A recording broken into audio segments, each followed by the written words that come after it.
ایک دفعہ کا ذکر ہے کہ حضرت ابراہیم علیہ السلام ایک بہت نیک اور خدا پرست انسان تھے۔ ان کے والد کا نام آزر تھا جو بت تراشتا تھا اور لوگ اس کے بنائے ہوئے بتوں کو پوجتے تھے۔ حضرت ابراہیم علیہ السلام کو یہ بات ناگوار گزرتی تھی کہ لوگ اللہ کو چھوڑ کر بے جان پتھروں کی عبادت کرتے ہیں۔ ایک دن حضرت ابراہیم علیہ السلام نے اپنے والد اور قوم کو سمجھایا کہ وہ اللہ کو چھوڑ کر بتوں کی عبادت نہ کرے، کیونکہ بت کچھ نہیں کر سکتے، نہ سن سکتے ہیں، نہ دیکھ سکتے ہیں، نہ ہی کسی کو فائدہ پہنچا سکتے ہیں اور نہ ہی نقصان۔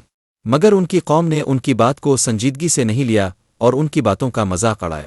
حضرت ابراہیم علیہ السلام نے ایک دن موقع پا کر سب بتوں کو توڑ دیا سوائے ایک بڑے بت کے۔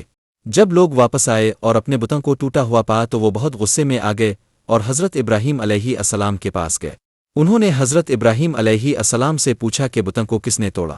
حضرت ابراہیم علیہ السلام نے جواب دیا کہ بڑے بت سے پوچھو، شاید اسی نے توڑے ہوں۔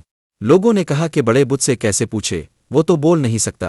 حضرت ابراہیم علیہ السلام نے کہا کہ جب یہ بڑے بت بول نہیں سکتا تو تم کو ان کی عبادت کرتے ہو۔